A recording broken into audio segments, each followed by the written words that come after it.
Hello, everyone, and welcome to Tuesday, January 7th, 2025 field tuning. Just saying the date so that, yeah, we know what edition of field tuning this is. But if you're listening to this on a later date or whenever you're listening to this, hello. Hello to everyone who is here live. And yeah, I just want to say field tuning is now a twice monthly divination container, one of which the containers that is public and the other is private. So this is the public reading. So if you're listening to this on the podcast, thank you. Appreciate it. And if you'd like to know or learn how to join the members only reading, which happens usually the last Thursday of each month, please don't hesitate to click the link in the details of this episode that will direct you to our website and show you how to join the broom. And I welcome you in advance. So happy calendar new year to everyone. And I'd like to just jump right into this reading. Usually for field tuning, the public edition that is, I pull cards for three groups. So I'll start off with cards for group one. And yeah, we'll go from there.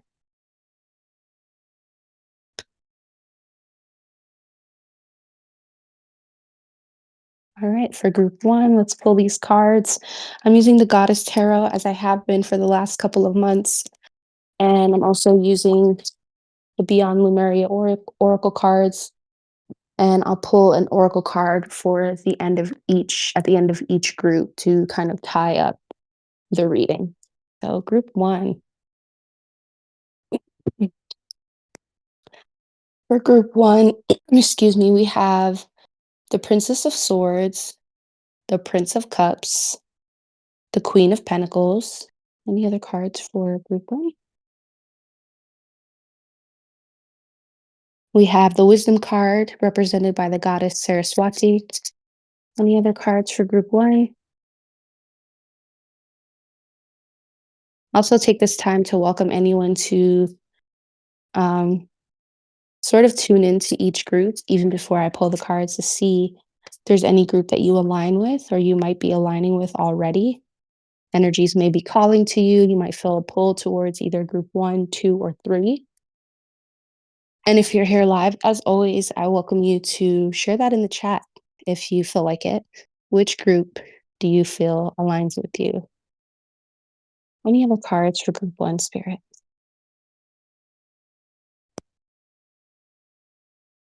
The next card that came out for group one is the Balance card, which is represented by the goddess Yemaya.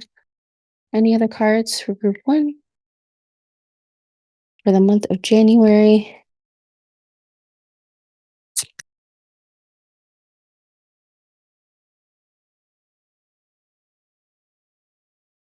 Okay, and then the last card is Power, which is represented by the goddess Freya. So I'll share these cards in the chat. Again, if I didn't say it already, actually, this container is focused on the energetic forecast for the month of January. So if you're interested in the forecast for kind of like a general read that I posted for the entire month of January, that episode will be in the details of this episode. So do not hesitate to listen to that if you want to get a gist of how 2025 will look. But this is just for January. So group one, again, we have the Princess of Swords, the Prince of Cups, the Queen of Pentacles, the Wisdom card represented by Saraswati, the Balance card represented by Yemaya, and lastly, the Power card represented by Freya. Super interesting. I want to say at first, there's a very dynamic energy present here for group one. With the Princess of Swords, I kind of get this sense that those who relate to group one are going to kind of feel into or sense into or be blessed by, if you will, a signature of new ideas, blossoming ideas. the Princess of Swords kind of archetypically represents a figure who is like, even the way that she's presented in the card, like she is on a path, she is forging that path with her sword in hand. Um, but she's also doing so from a place of what seems like grace and tranquility. Um, the swords in this particular suit of cards is represented by the goddess and what is called the path of Isis. Swords representing air, intellect, the processes of the mind. Um, and yeah, it feels like the Princess of Swords represents, yeah, this archetypical figure forging forward with grace and tranquility, but also kind of a sense of fearlessness when it comes to forging her own path. Um, then next we have the Prince of Cups. I really enjoy this figure usually in readings because I feel like the Prince of Cups to me represents, um, again, the cups representing the suit and the path of Venus, this representing this archetypical emotional, watery realm that I'm sure we're all familiar with. And the Prince of Cups to me represents um, someone who's kind of like earned their stripes when it comes to just kind of the processes of emotional intelligence, emotional refinements, and the way that this figure is pictured in the cards is also like, I don't know, it kind of looks like he's sharing, not necessarily pouring from his cup, but like sharing from what he's poured into his own cup.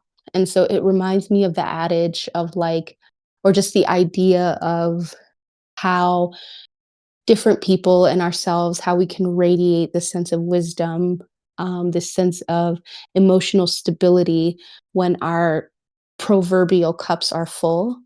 And so, yeah, that's also might be a signature that's present for group one and those who relate to group one for the month of January, which feels pretty good, positive overall. Like, I don't sense any like weird energies for group one. Um, and then lastly, I wouldn't say lastly, but out of the suit cards, we have the Queen of Pentacles for group one. Um, so an interesting interplay of elements here. We have air, we have water, and then now we have earth.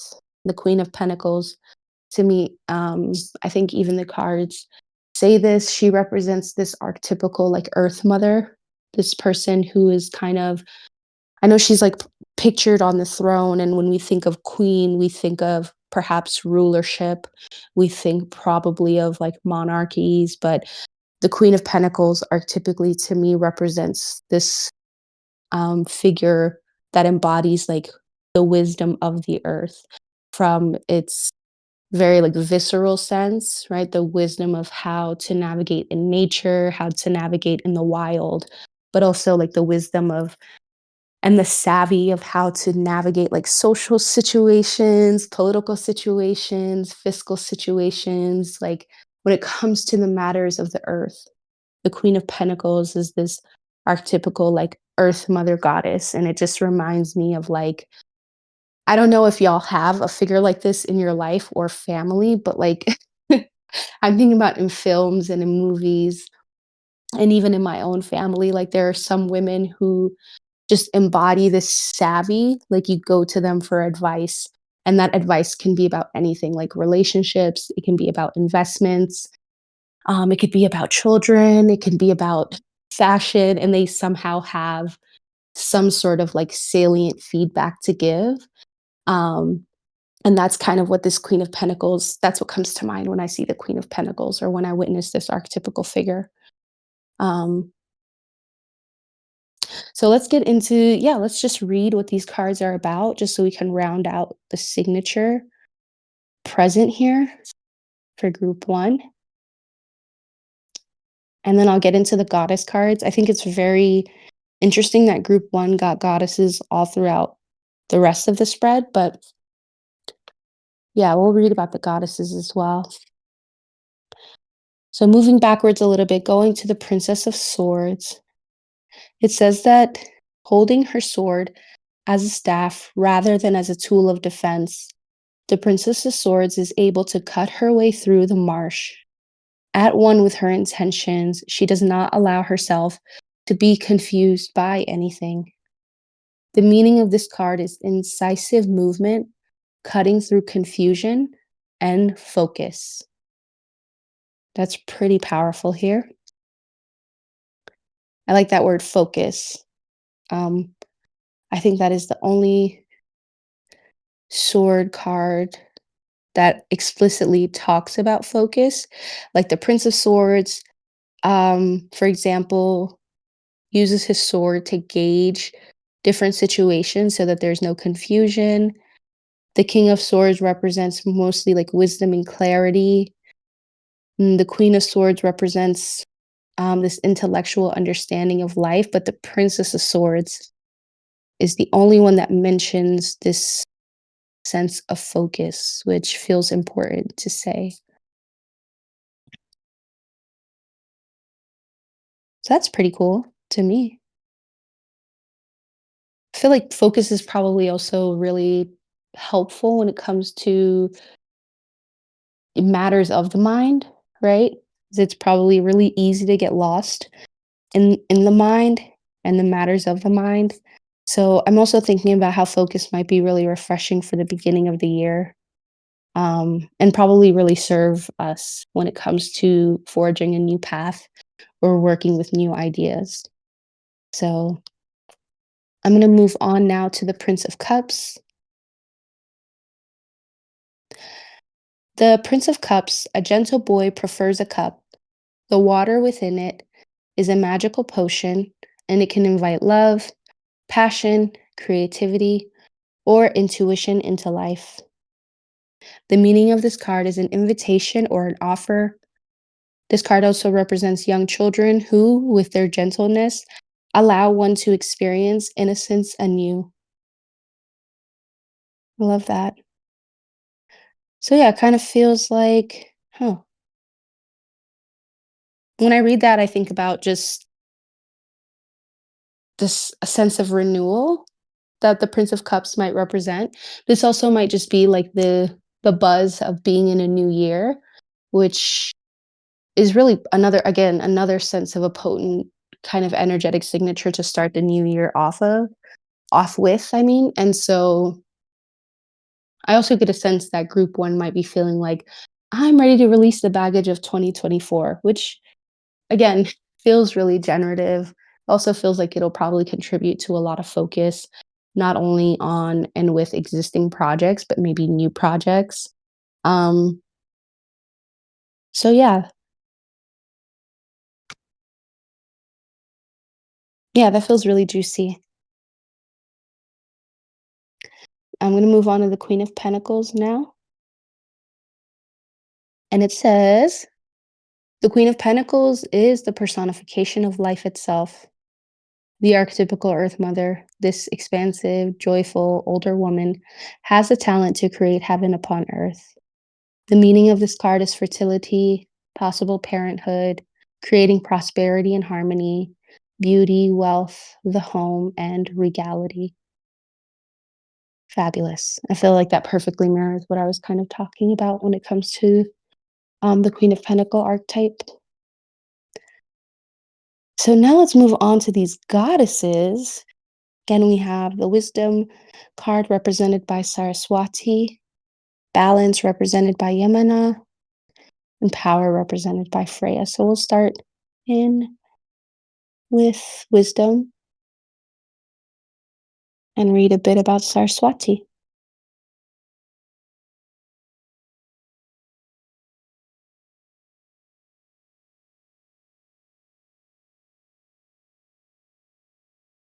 Wherever she is. Okay. Saraswati, the in Hindu goddess of knowledge and culture, is the embodiment of true wisdom. Sitting upon her lotus throne, she symbolizes spiritual knowledge as well as the refinement of the arts. The message here: an interest in spiritual knowledge, a teacher who will share with you what you seek, or perhaps you are that teacher. This card also represents wisdom gained in a graceful manner. It's fabulous. I find it really potent and too, like the cards, the way that I've placed the cards Saraswati is right underneath the Princess of Swords. So I'm not sure if they're directly connected in any way, but just that idea of wisdom being gained in a graceful manner really, I think, echoes the fact that the Princess of Swords here is not using her sword as a weapon, but mostly as a tool to sort of cut through the metaphorical march. Wa'ayo, mashaqaynaya huna, hayasuk, kuwa yalas gamed, wichirande waan arkay, hooyo qolkeeda agteed, pardon me, y'all. Um,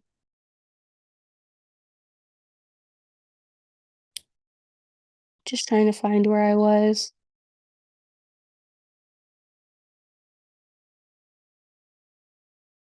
Oh, yeah, the way that the Princess of Swords, yeah, kind of uses her sword more so as a tool to cut through the marsh, cut through confusion. It feels like it's kind of echoed here by Saraswati. It feels like it's kind of in the sense that, yeah, the meaning of this card reads wisdom gained in a graceful manner. And so, Mariane, huna isugde dadkan hadda la hadlaya, madisugi. Dee ha sug telefoonkan ku hadlayo ma kici karo dee dadka ay sugaya way maqlayaan. Haye. I don't know why that happens almost every single time I open this container, and I'll be in this room all day and nobody wants anything. Sorry, y'all, I'm just kinda, like, finding my center because it's just really distracting when things like that happen.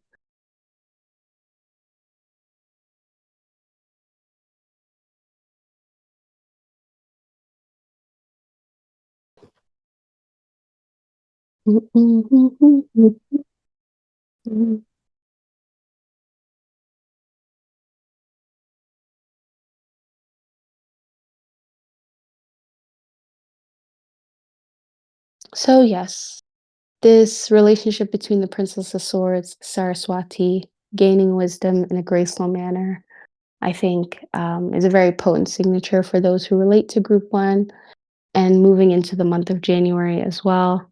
Um, and again, just kind of superficially, it feels like Saraswati represents this wisdom gained from whether it's the past year, whether it's past chapters, just this accumulation of wisdom that empowers us to move forward in ways that are more graceful, more well-rounded.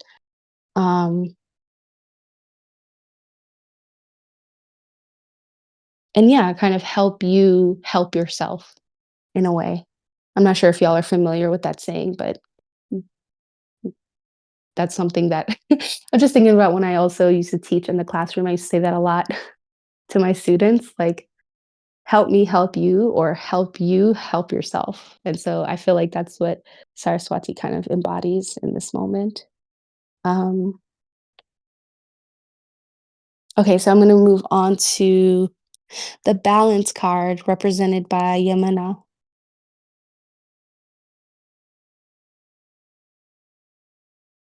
I wonder how, yeah, I wonder how connected Yemana is to um, Yemaya. They might be similar, but I don't want to kind of syncretize in a weird way. But yeah, let's read about Yemana here. Yamana, the Santeria goddess of the ocean, is often called upon to provide rain, water that brings forth life and nurtures the earth.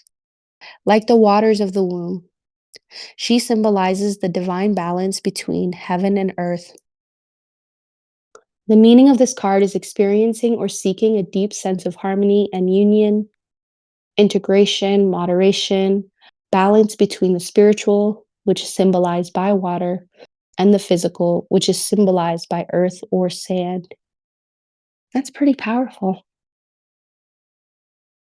I think what I'm really drawn by here is the sense of experiencing or seeking a deep sense of harmony and union, integration, moderation. and just the sense of balance between the spiritual and the physical. Um, which is kind of like it's kind of what I was getting from the cards earlier too, when I was looking at the fact that there's a swords card here, a cups card here, and a pentacles card here.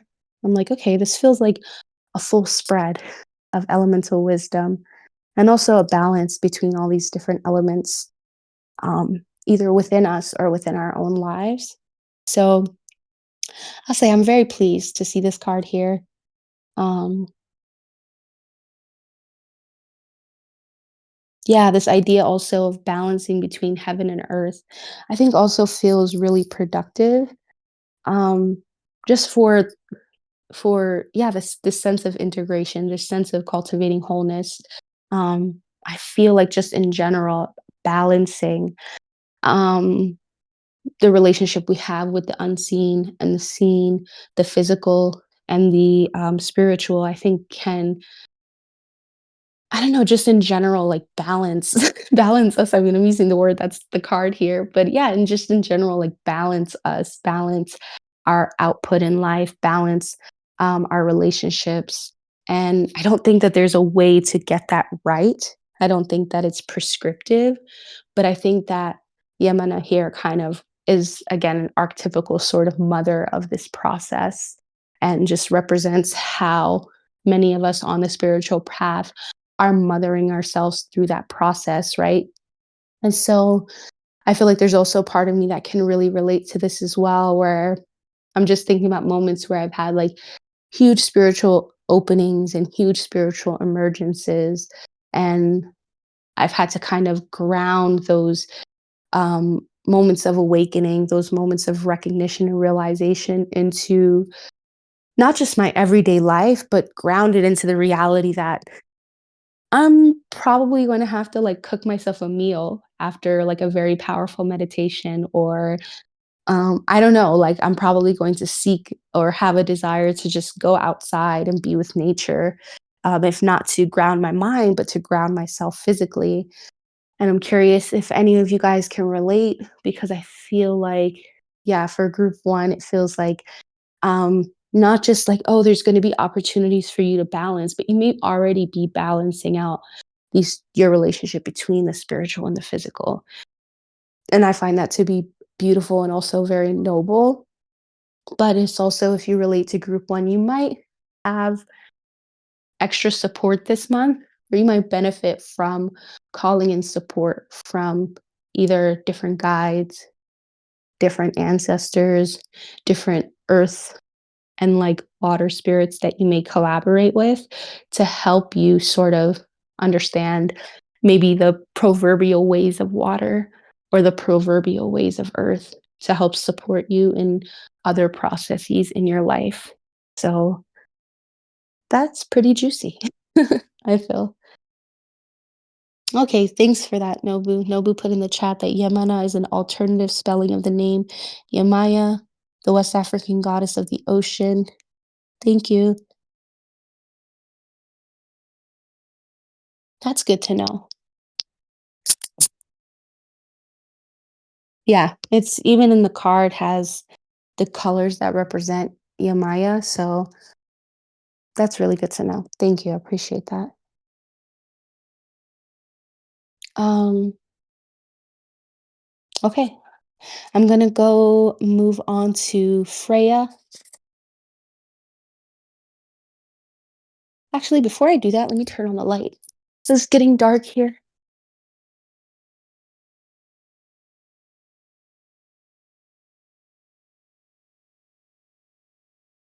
Okay, much better. All right, so we have the Freya card.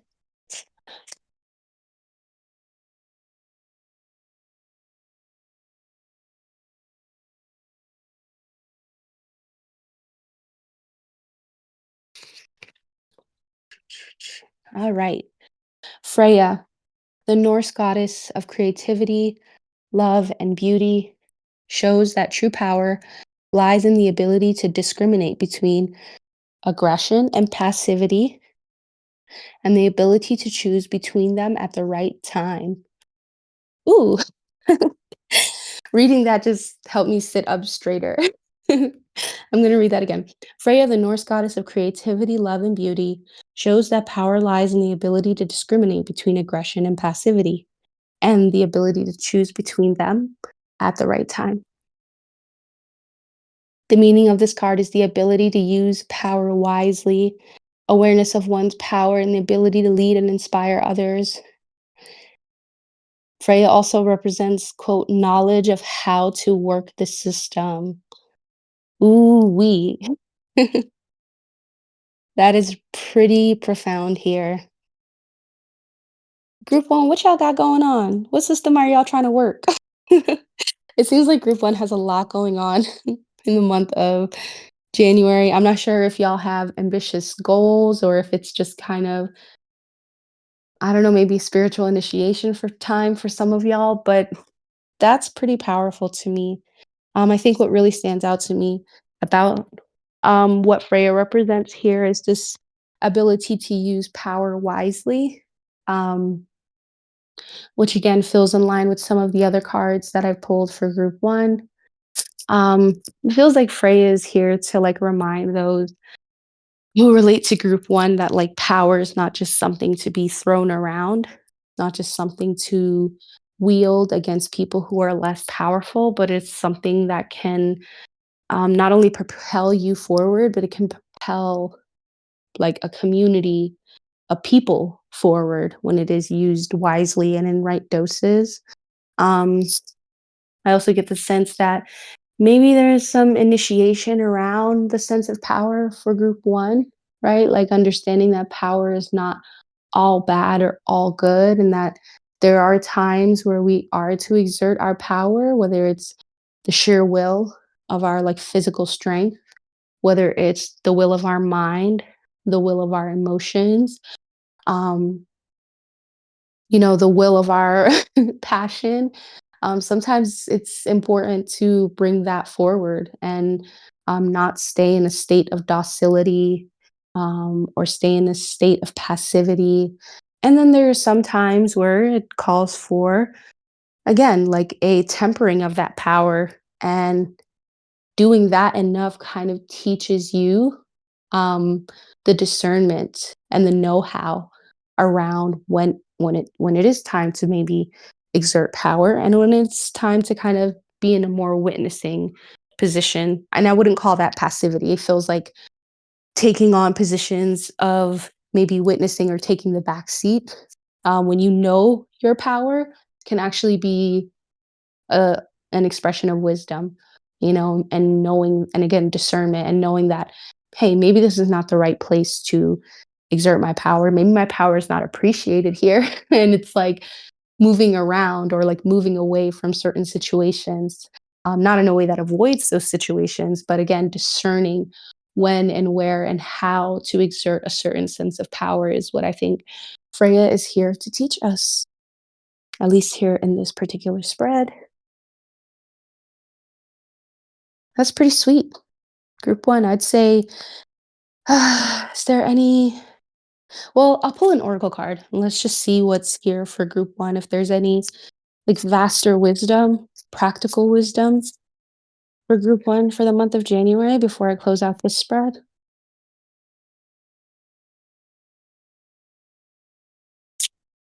Also, welcome anyone to share in the chat if they're aligning with group one so far. Anything for group one? Anything for group one for the month of January?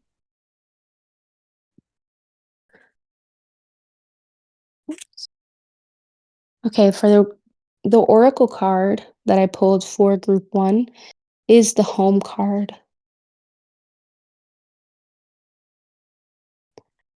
And I'll read a bit about that card before we move on.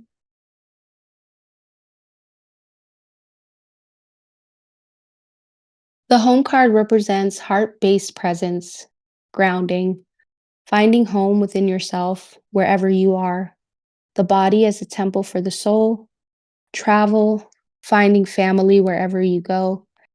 occupying yourself, connecting to your unwavering infinite depths, and the collective oneness. The divinatory meaning of this card says this card invites us to align with your temple space.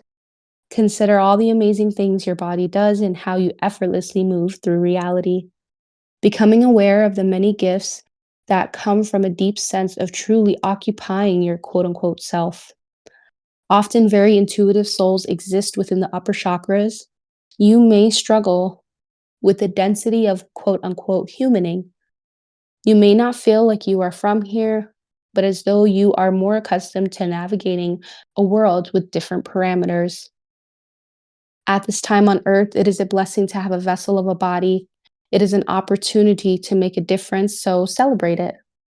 You have dreams, visions, and may yearn to float around in the more etheric realms, but it is when we are fully grounded and present in our bodies that we can actualize these ideas and make a difference.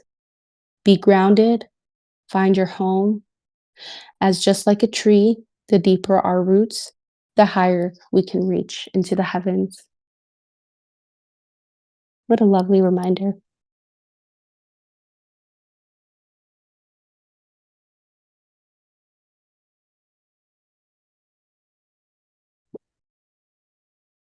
All right, group one, that's what you got. And I'm going to close that container and yeah, begin to open the container for group two.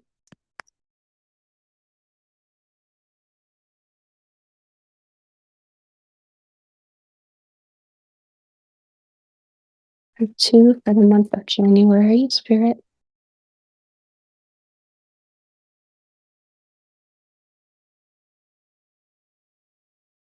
Okay, not half the deck falling out, which is very interesting for sure.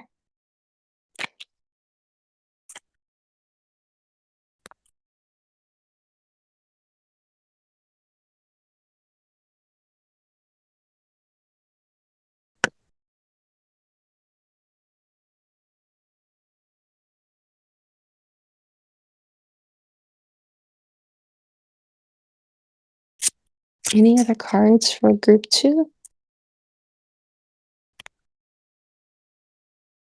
Okay.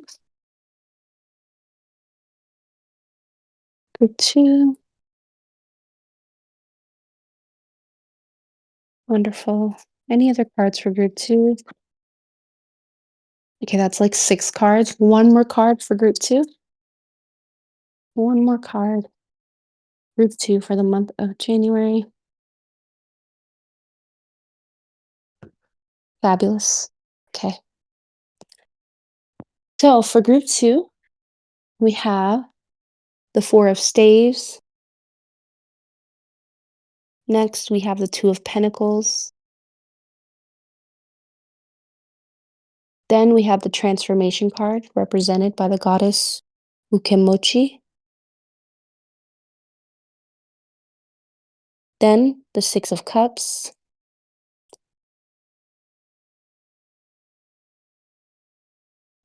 Then the Star card represented by Inanna. And then finally the Fortune card represented by Lakshmi.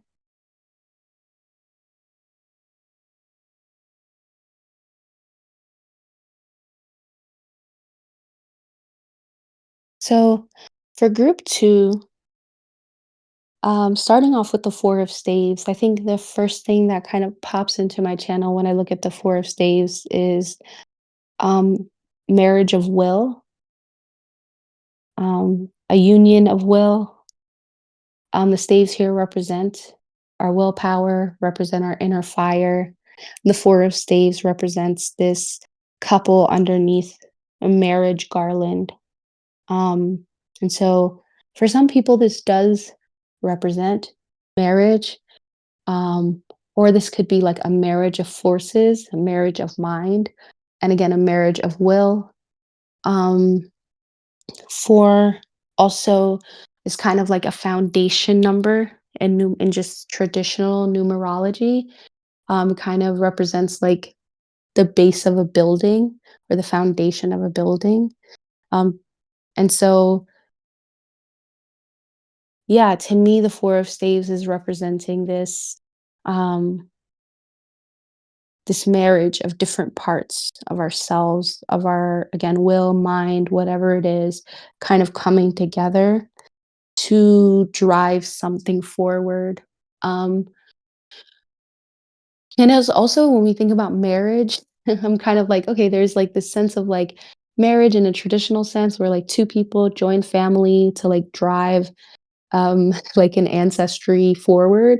But then there's also like this esoteric sense of marriage that represents like what some people call like heroes gamos, like this marriage of like um one's like higher self and like your animal like human self. And so I feel like both of those things are kind of like intertwined, which might be the thing that a lot of people don't talk about. I'm not saying you have to, or like there's this sense of like, oh, you have to reach heroes gamos in order to get like married, but it's like sometimes divine union within the self is like the thing that propels divine union outside of oneself, you know? Um, and just in general, like for me, there's nothing more nothing more attractive than someone who is in union with themselves, right?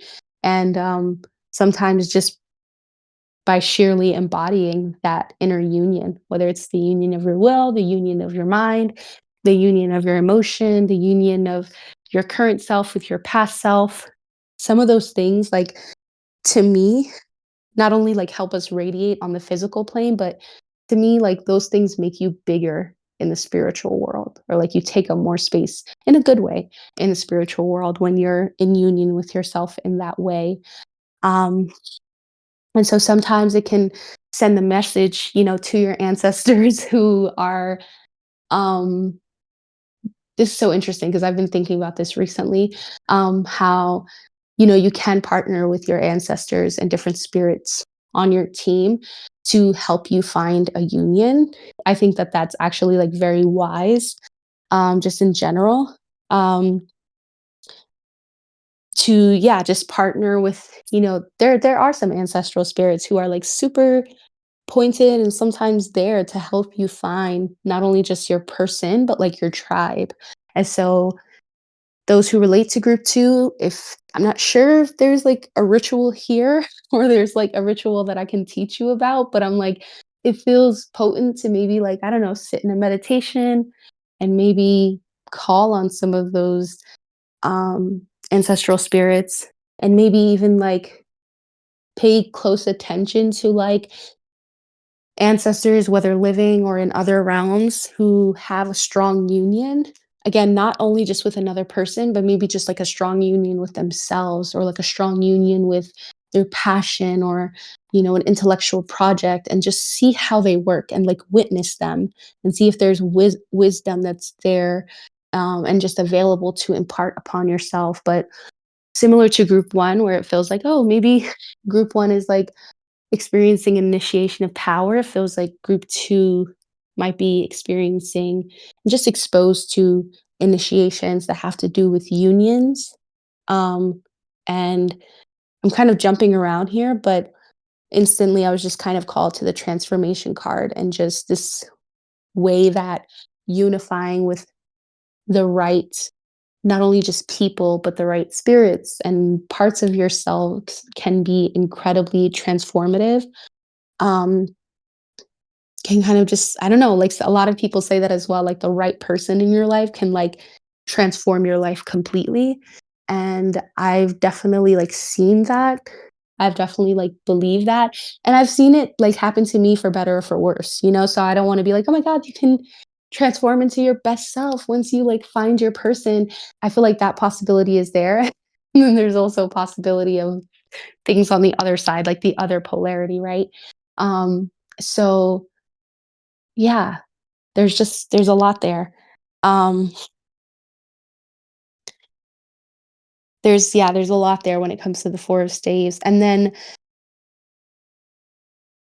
yeah, this spread feels very much like union-y, partnership kind of oriented, but I do wanna kind of jump back into the Two of Pentacles. Um, just this figure that's like balancing what feels like these two worlds, these two timelines, if you will.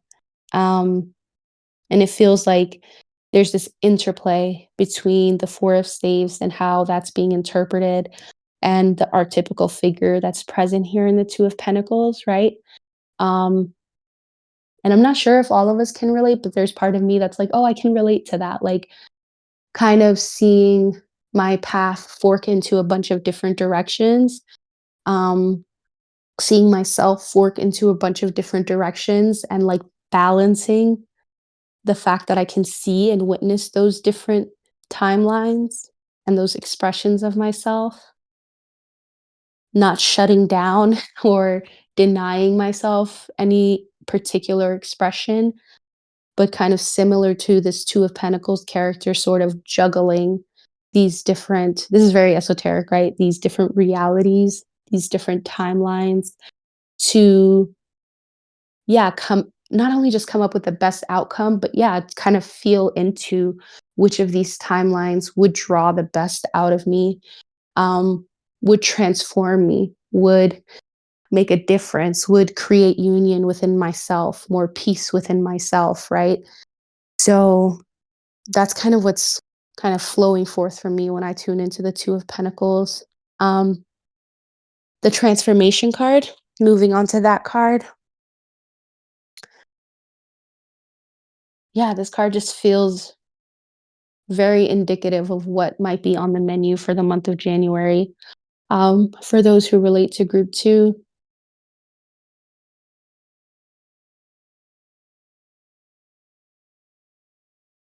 yeah, just kind of like a sense of transformation. And whether this transformation is going to happen all at once in the month of January, or once these buds or these springs may start sprouting, in these buds and springs of transformation, that is, might start sprouting in the month of January, is to be determined. But it feels like, yeah, this transformative union is something that is definitely on the menu for for the month of January for those who relate to group 2. Um, I kinda wanna, like, read what these cards are about, specifically the transformation card, so I'm gonna jump right into that.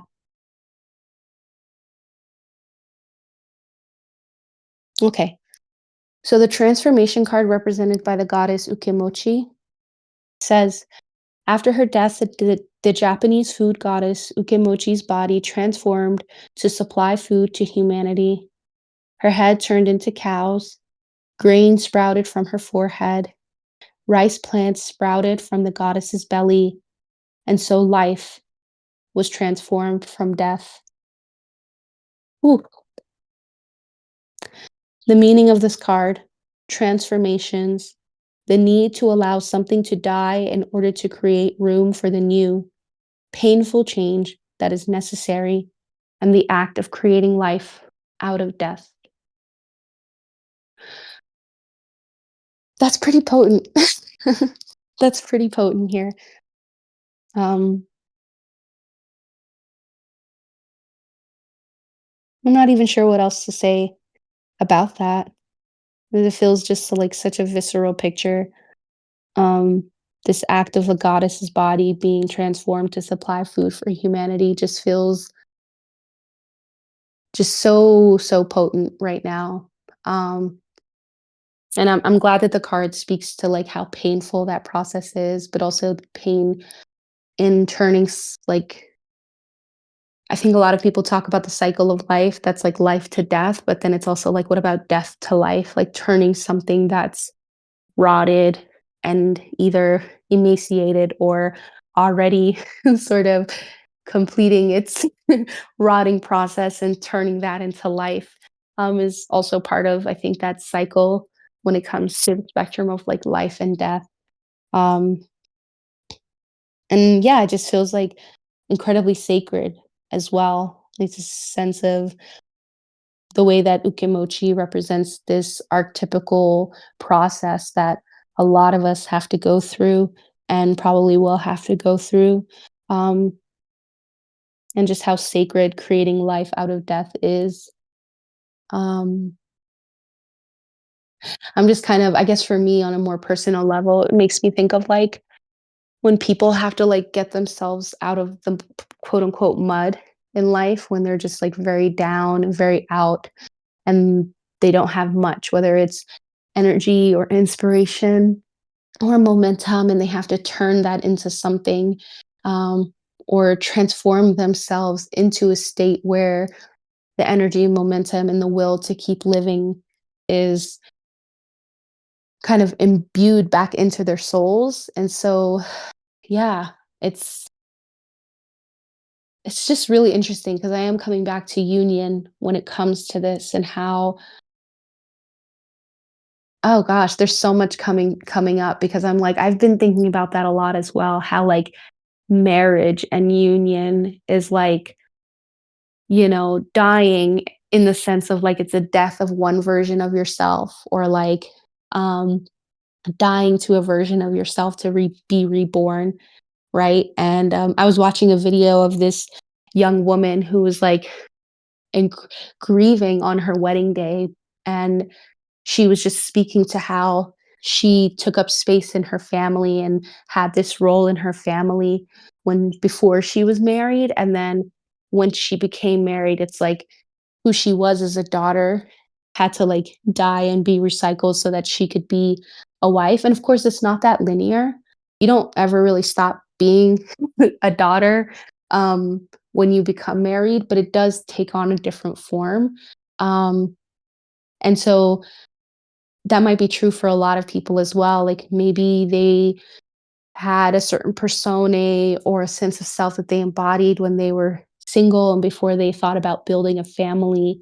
And once the idea of becoming a family or joining and unionizing as a family with someone else is on the table, it draws up and out another self, out of us, another set of skills, another set of like just a different mentality altogether. Um, I know for me, like, especially when I see parents, like people who are like mothering and fathering and caring for young people, I'm like, just the not only strength and resolve that that takes, but I'm just like, who is that person? Not in the sense that I'm confused about who they are, but I'm just like, I just kind of am in awe of the resolve that it takes to embody that caretaking role because it's not something that you're called to do at every given point in your life or at every single juncture. So again, just kind of like these what feels present here is just kind of like how particular unions do draw out different versions of ourselves and how sacred those processes are between one state of being and another, embodying one sense of self into the next. And those transitionary stages are incredibly important, is kind of, yeah, what feels like it wraps this whole message up together. Um, but we're not even done. So I'm going to move on to the Six of Cups and see how this relates to this whole process.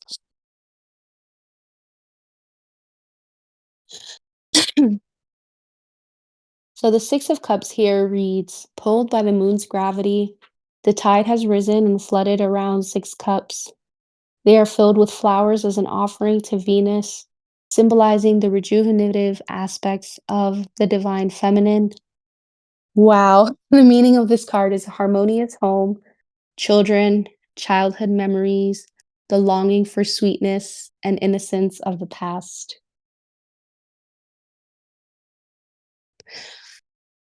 So, group two, if you are in a place where you are thinking and considering what it takes, both in a spiritual way, in a material way, to build a family, to be on the trajectory of partnership, um, seek support is kind of like spiritual support is kind of what comes up.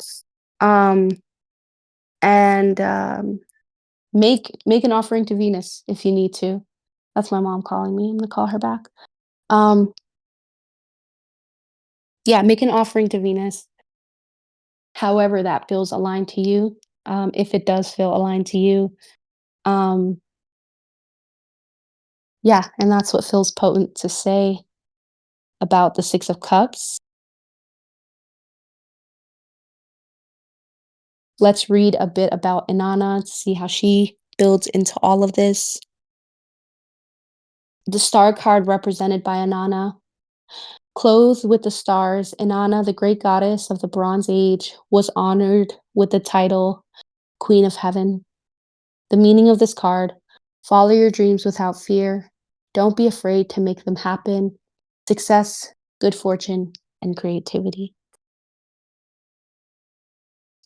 Yeah, and it's interesting because in the chat, Nobu says definitely feeling something regarding sky ancestors. And I think in this context and in this particular spread, that's kind of how I'm seeing Inanna at this moment. Not as a sky ancestor herself, although that might be true for some of us. It feels like she represents in this moment the bridge between wisdom from the sky and the stars and how to bridge that wisdom into um, not only on earth but in our own practice and what those ancestral whisperings may have to say um, to us about our own path is kind of how I'm reading into Inanna's presence here. Um, yeah, that feels really potent. Um, I also get the sense that, yeah, earlier I was kind of talking about working with ancestors, and they might help us, and calling on ancestors in a particular way may help us dissolve the fears that we have around pursuing particular goals and even particular partnerships, particular unions. Um,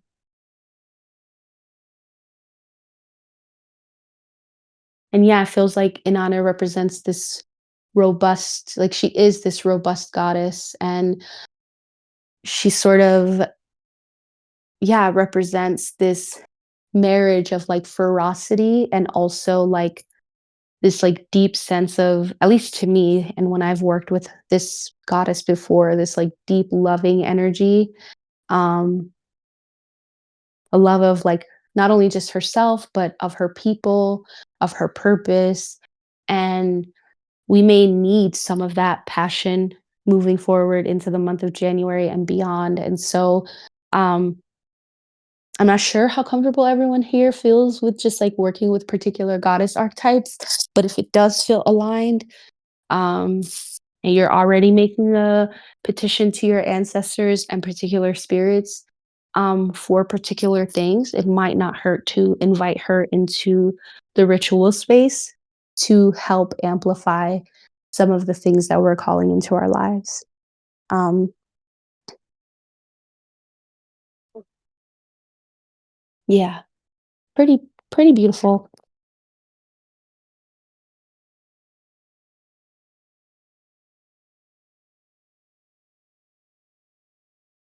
Okay, I'm going to move on to the fortune card, which is represented by Lakshmi. The Hindu goddess of fortune and prosperity, Lakshmi is believed to be attracted to sparkling jewels, which are like the riches she bestows upon her favored worshippers. The meaning of this card is the generosity of the universe, the ability to be open to abundance, positive expectations, awareness of beauty and love. Every time I see this card, I think the thing that always stands out to me is the generosity of the universe. Um, Because fortune and prosperity, I'm not saying that they're not important. Sparkling jewels, I'm not saying that they're not important. I think that those things are like very subjective to each person and what and the ways that we go about bestowing ourselves and maybe other people with fortune and prosperity are, I think, especially tailor made to particular contexts. But the generosity of the universe, to me, as naive as it might sound, knows no bounds. um, has no bounds. Um, I know that there are also laws of like karma and balancing forces that ensure that this generosity is not just spent on every single person and every single soul, but it feels like Lakshmi is here to remind us that the generosity of the universe is at our disposal as well, and that we're part of that flow of generosity and abundance. Um, and this can be from, again, a very physical, material sort of lens. But I think also the way that I'm channeling this is that this also has to do with like spiritual generosity and how like the wisdom that not only like Lakshmi embodies, but the wisdom that rests within the universe and the system that we're in, um, like the planetary system, I mean, and like the universal system that we're in, um, is something that like resides within us, and so we're an extension of that wisdom. We're an extension of that generosity, and we're an extension of that prosperity as well. Um,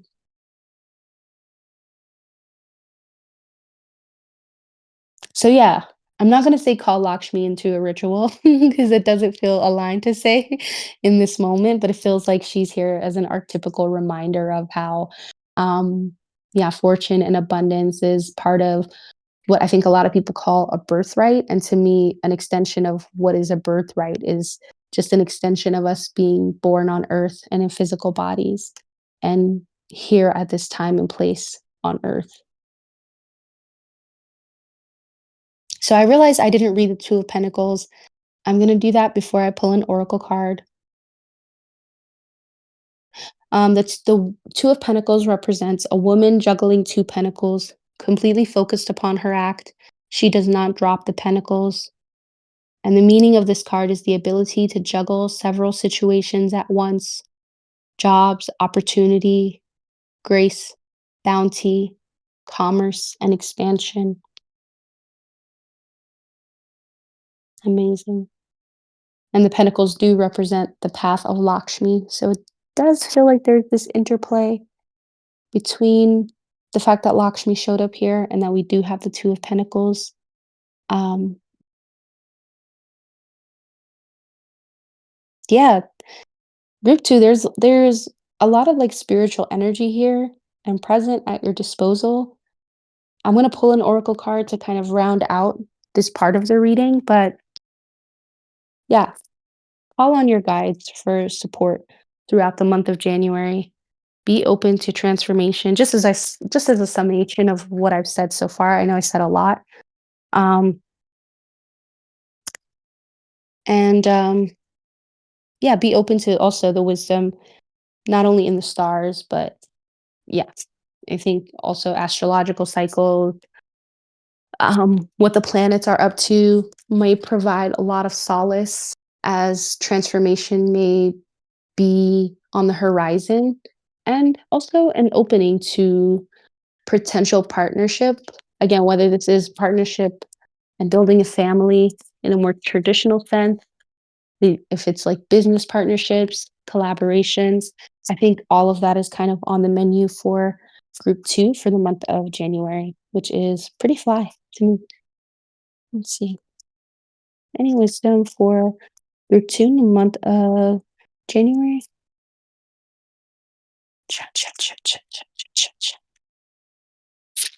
That's too many cards. Just one card?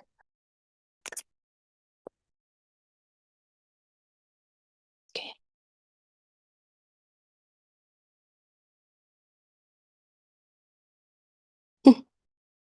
The card that came out is the evolution card.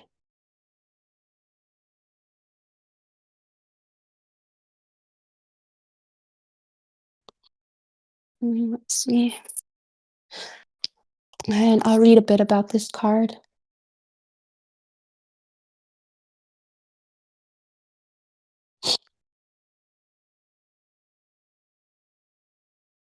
Okay. Evolution, growth, overcoming challenges, gracefully riding the waves of life, expanding out of a problem, flourishing in this face of change, thriving in new environments, and being unperturbed.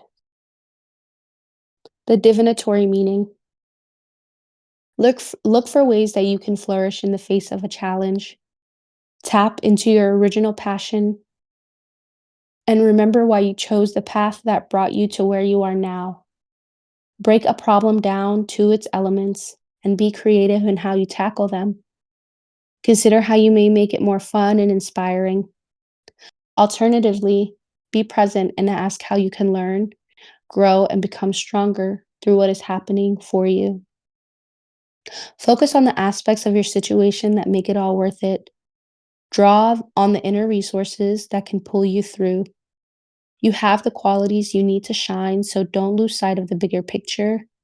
You may be pushed to greater and deeper learnings, and it might be an uncomfortable process, but the strength, growth, and wisdom that come from journeying through the eye of the storm and embodying this knowledge is something that no teacher can show you. Wow,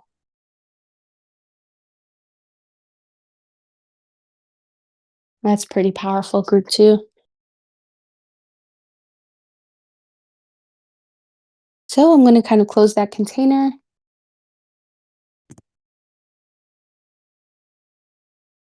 and gently open the container for group three. I know I said this before, but I welcome anyone who's in the chat to speak to any group that may have spoken to them from, yeah, from the readings that I've done so far,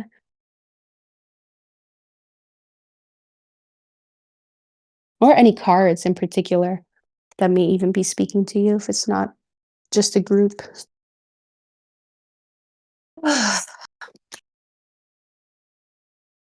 Three, group three, spirit, any guiding messages for group three cards for the month of January for group three?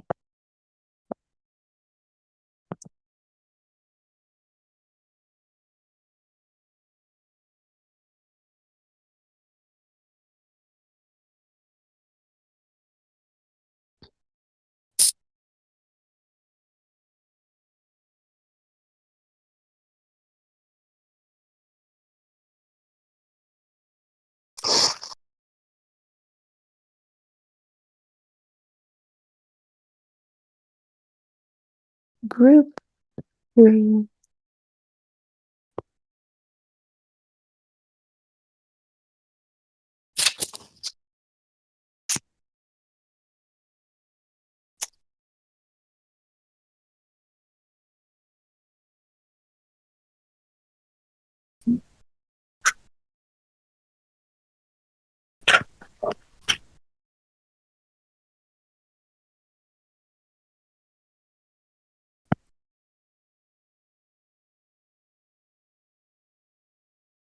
Okay.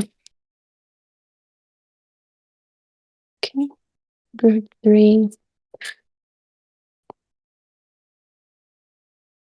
Group three for the month of January. Wisdom for group three for the month of January.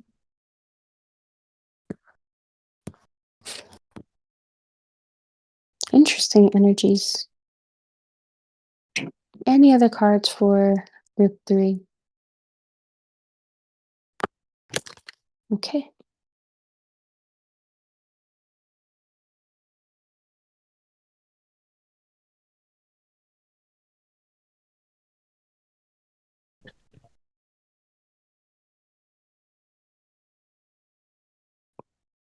Okay. For group three, I pulled six cards just like I did for the other groups. And I'll share them now.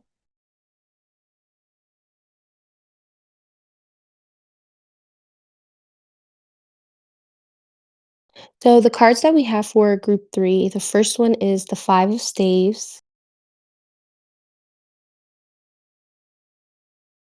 Next, we have the Queen of Cups.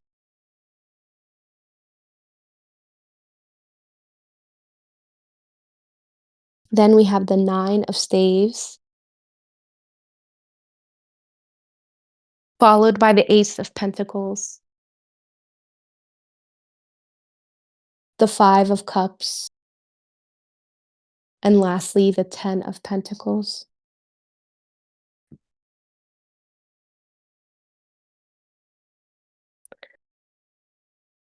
So, for the month of January, for group three, I'm just kind of like scrying the field. We also have an interesting interplay of elements here. We have staves, cups, and pentacles. Staves representing fire, cups representing water, and pentacles representing earth. So, starting in descending order, we have the five of staves, which represent what I would say like are typically different parts of ourselves that are at at war or battling with ourselves. And so this can look like a myriad of things, especially when I look at it from like a more spiritual lens. So like internal battle or quote unquote internal war can look like um, being pulled or feeling pulled in many different directions. It can feel like um, quite literally like fighting with yourself, picking a direction, then changing your mind. So things like indecision. Um, I feel like the five of staves um, are typically represents like this woman. I think it even says it in the deck. This woman who's like battling different versions of her own self. And so I think for group two, I briefly mentioned something about timelines and like different versions from a very esoteric lens, right? Different versions of yourself. Um, and it feels like that concept can be carried over here in the five of staves as this figure who's fractalized or um sort of being broken apart by this internal battle. But the internal battle is not with other people, it's like with different versions of ourselves. And so this can look like, feeling very distant or very far away from like your childhood self, and then feeling equally as far away from like who your sense of self and who you embodied and who you were as like a teenager and then who you are as an adult. um and to me, especially like somebody who works in like the spiritual realm, and as much as I try to like balance the spiritual realm and my work in the material, it's also like I'll go into a meditation real quick is what I'm trying to say, especially when I feel like there are parts of myself that are like fragmented across time, or I feel disconnected from myself in ways that I can't make sense of, right? And there are times where we feel disconnected because we're going through great change, which feels, has a particular signature. And then there's times where we feel disconnected from ourselves because we haven't done the integrative work to create bridges between different junctures of transformation, right? And we haven't filled in the quote unquote narrative between maybe who we were as a child and who we are as a teenager and then who we've become as an adult, right? And those sort of things can, to me, at least in my practice, like leave gaps in your spiritual body and can fragment not only like your sense of self and who you seem to be, but it can fragment your will across time. It can fragment your sense of connection to your ancestors. And so, you know, in the material world, being fragmented probably doesn't mean that much, or it's probably an excuse to get people, I will say, institutionalized. But to me, from a spiritual lens, like it's being fragmented in this way, in the way that this card, the Five of Staves, is represented, is like a calling towards like spiritual integration, whether it's working with and awakening your inner shaman, or again, calling on ancestral help or support to weave these different aspects of yourself back into harmony, working with a practitioner, working with energy healers who are skilled in that kind of way. I feel like more than just exuding spiritual integrity, I feel like doing that work is part of spiritual health. And if we're not doing it for ourselves, then it's definitely a calling, those who relate to group three, to partner with either ancestors who are really skilled in that way or practitioners who you trust to help you weave your sense of self together across time and across space, um, just to kind of contribute to a sense of inner wholeness. Um, and to me, when I move on to the cards, so after we move on from the five of staves, the Queen of Cups kind of represents this figure to me. So whether it's a healer you trust, whether it's a practitioner who you've been eyeing or looking at their services but haven't felt brave enough to like book, or there's like a retreat that you want to go on that you're like, "Oh, I'm not sure about," investigate that. Um, Not only just like investigate the act of doing it, like investigate where that comes from, see what's behind that drawing, that attraction to somebody who embodies this Queen of Cups energy. Um, and I'll read what the Queen of Cups is about. But again, the Queen of Cups usually is someone who embodies that sense of emotional wisdom and who embodies this like sense of I would even say like mastery, not only of their emotions, but just mastery of over the state of emotions and the fact that human beings, are emotional creatures and we're very tied to like I would say like, yeah, the waters in a particular way. The Queen of Cups is whether they are male or female or somewhere in between or neither. The Queen of Cups is speaking to me as an archetypical figure who can not only support with this process, but is integral in this process of like spiritual integration and weaving your sense of self back together across time, and just healing things like internal fragmentation of self and feeling like, yeah, the things that the Five of Staves represents, right? Feels like the Queen of Cups can support with these sort of things. Um, and again, this is just like a monthly reading. So for those who like relate to group three, you might just become very aware of this like internal fragmentation in the month of January. But there's also like, there's this part of me that's like, don't panic. Try not to panic because it's like there is support, and I feel like, yeah, as we go through the cards, the kind of support that I'm talking about is going to become apparent. And January might just be the most potent month for you to seek not only that support, but to sort of just admit to yourself, like, yeah, like this is real, or this is something that I am going through right now. And it's probably like my initiation into seeking support when I need it, as opposed to maybe suffering in silence, right? So, um, I'm going to read what the cards are about, just so that we can round out some of what's coming through for group three. But I have a sense that I'll probably continue channeling as we go on as well. So, again, the Five of Staves, yes, represents different aspects of the same women fighting against each other in the sun, heating their temper, making it difficult to distinguish what they're really fighting for. The Five of Staves represents here the conflict for the sake of conflict. Yeah, this is exactly what I was talking about. Ego oriented competition and losing sight of what's important because of petty disagreements. So, this can also be like just in a material way, right? So, I mean, on a very like grounded 3D level, not just material, where we in the month of January might be getting into more squabbles with people. Squabble makes me think of, yeah. Anyway, Kendrick Lamar. Not going to go there. Um, we might be getting into ego oriented competition, losing sight of what's important. But it feels like, yeah, the Queen of Cups is here to remind us that there are bigger fish to fry, bigger things at hand, and if we're dealing with that in our relationships, then maybe we can employ our inner Queen of Cups to bring balance and harmony to things like that if it's necessary. So the Queen of Cups.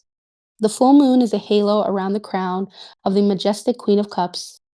Her regal, mysterious being inspires people to look within to nourish their souls. The meaning of this card: mastery of all that Venus and the suit of cups represents: art, beauty, intimacy, and love. The Queen of Cups represents the ability to express love, to nurture others, and can sometimes represent an older person who inspires others to live harmoniously. So, yeah, this also just might represent an evolution for some people in the month of January, where you were maybe occupying a state of the Five of Staves, and now you're moving into more of a Queen of Cups signature, where you want to embody harmony, love, and invest in things that help you master your connection to Venus, both like literally the planet Venus and also what the planet represents. Um, so let's see how the Nine of Staves plays into all of this. So the Nine of Staves, which is the card after the Queen of Cups. Protected by a wall of staves, the woman rests for a moment to regroup her thoughts, realizing that there's still so much to do before success is secured. Meaning, a pause in work to reconsider plans. Completion is so close, yet so far away. Interesting. Yeah, it feels like the Nine of Staves here represents that, whether it's an instinctual understanding of embodying a new sort of energetic signature for the month of January, for those who relate to group 3, of course, feels like the Nine of Staves quite literally represents that, a pause in one's exertion of their own will to reconsider how they're using their power and their will. Um, kind of the Suit of Staves also represents and is represented by Freya, so it calls upon a little bit of what I was saying about Freya for group 1, which is this pause before the wisdom sets in on how we can use our power, and how that, the pause as the discernment starts to settle in on how we have been using our power. So in a way, it feels like the Nine of Staves is representing this change of direction for group 3, or just a recognition of a change of how to employ power in different situations, right? The discernment of Freya just becoming more and more apparent, um, in the different systems and also groups and circles and communities that we're a part of. We might be realizing that like functioning in a particular way has not been working. And now it's kind of time to change direction. But again, we haven't changed directions fully, but that's kind of becoming more apparent to us in the month of January, which is, I think it's pretty juicy.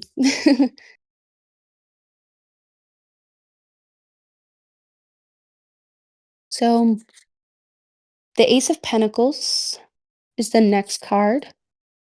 It feels pretty hopeful. So the Ace of Pentacles represents a lush tree bearing a fantastic fruit. A single golden pentacle is decorated with symbols of the lotus and the five-pointed star.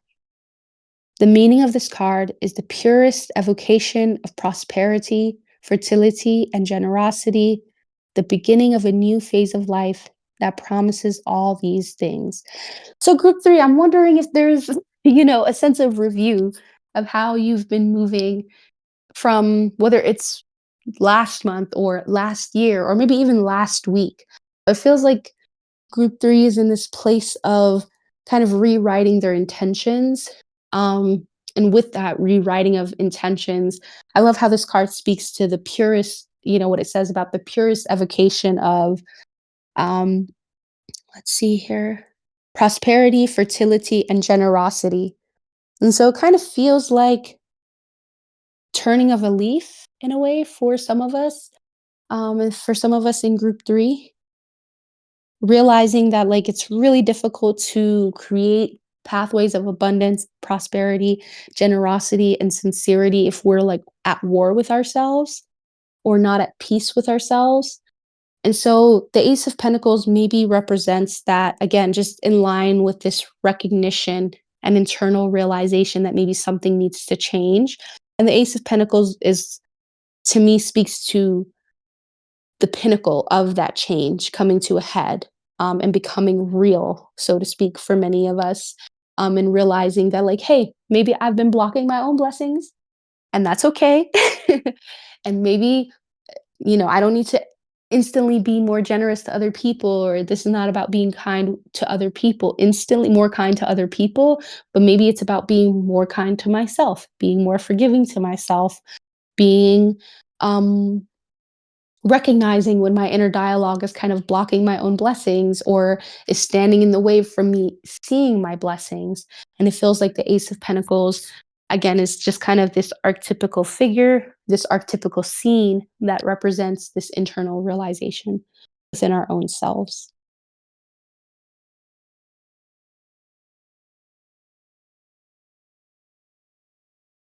And so the next card here is the 5 of Cups. Is it the 5 of Cups? Yes, that is the 5 of Cups.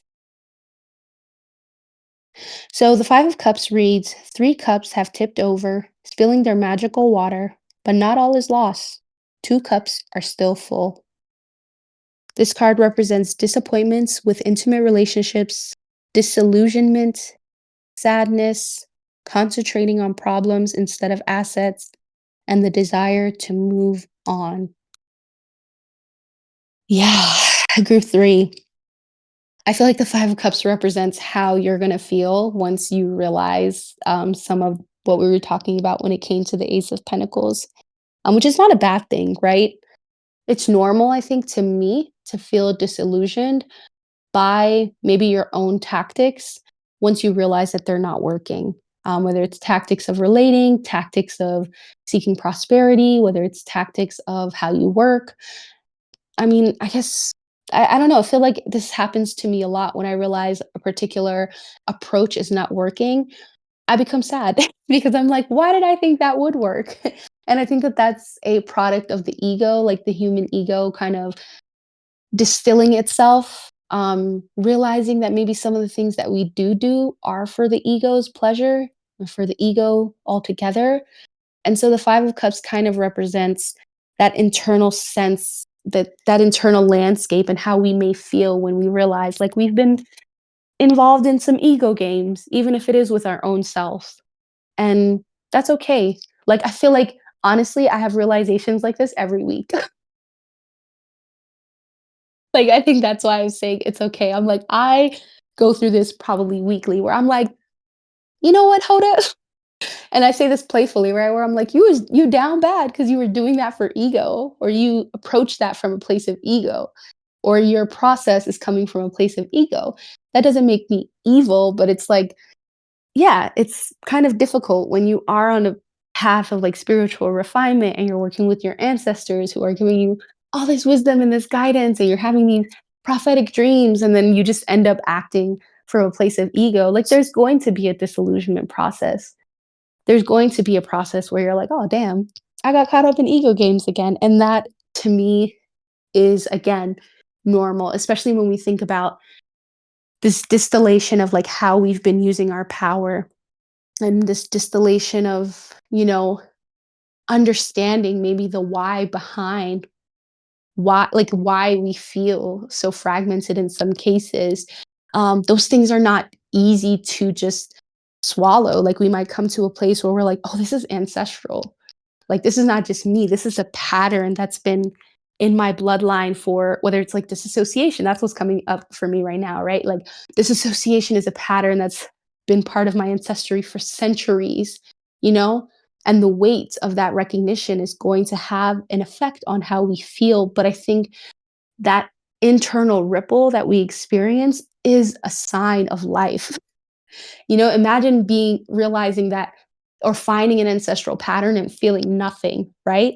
Which is the alternative. And so it feels like the 5 of Cups is like, yeah, you're going to feel it, but that also is a sign of you feeling it, which might make you the first of many people in your ancestral line who have actually sat down to feel it, whether it's the pain of disassociation, the pain of fragmentation, the pain of feeling spread out across many different timelines, right?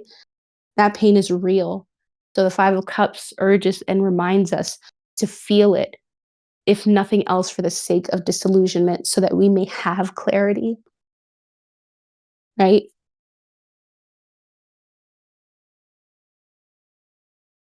So, gonna move on to the 10 of Pentacles. But yeah, I just kind of want to remind group 3, um, and not in a way that's like, oh, you're not unique, but it's like these issues and feeling disillusioned by your own ego are not unique. And it feels like sometimes like that's what the spiritual path is there to remedy, um, and help buffer us against, right? It's just these tides of within life and recognizing and having these different realizations.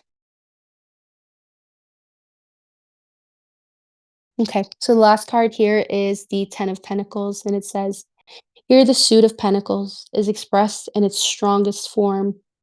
An ornately carved gateway leads to a verdant landscape where there is more than enough for all to enjoy. The meaning of this is the culmination of business plans, prosperity, the creation of a home and family to share wealth with, and expansion. So, whether this is for the month of January or just a welcome change of direction, group three, to help you steer your ship with more clarity for the year of 2025. It feels like the Ten of Pentacles is this archetypical scene representing um, how we can maybe see pathways to success, prosperity, home, and family more clearly once the processes of becoming disillusioned happen, once those blinders are dissolved, whether it's through spiritual reckoning, whether it's through employing ancestors in a larger process, whether it's just employing, I don't know, a meditation practice. It's like disillusionment to me has intense it tends to have the outcome of seeing things more clearly, seeing things on my path more clearly, and just seeing what I want with more clarity. Um, and so yeah, I'm gonna pull an oracle card too for group three, just to sort of wrap this message up before I close the container altogether.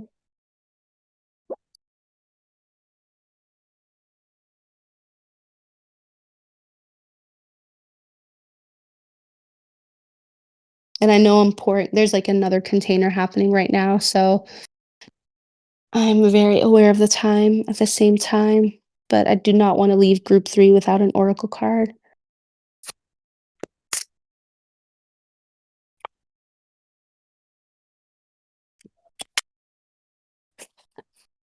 Okay, Spirit, one oracle card for group 3. That came out pretty fast.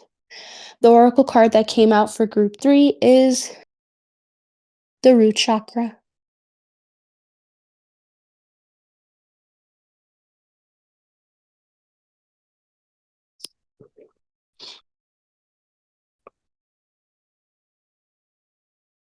Okay. I'll read what the root chakra is and what it's about here. This card reminds us to ground and center. This card represents foundations, grounding, basic needs, survival, physical identity, responsibilities, the place where we build our lives, and time in nature. This image speaks of finding home within yourself, a sense of deep inner peace, and a strong sense of grounding and being centered. Here, you can be released from the grips of survival into a place of thriving. There is trust, connection to community, and you can rely on others and joyfully understand your responsibilities in turn. You are held and have strong foundations for all aspects of your life. With your guard down, you have the tools to ride the waves if you need. Everything is okay. The themes here are home, foundations, physical bases, and responsibility. Because this is a chakra card, it also says that the healing position is the base of the spine and the groin. And the color wash here is red.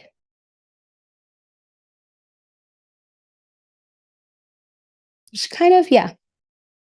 I'm like, I don't know if I'm reaching here, but it feels connected to the different staves cards that came up as well for group three.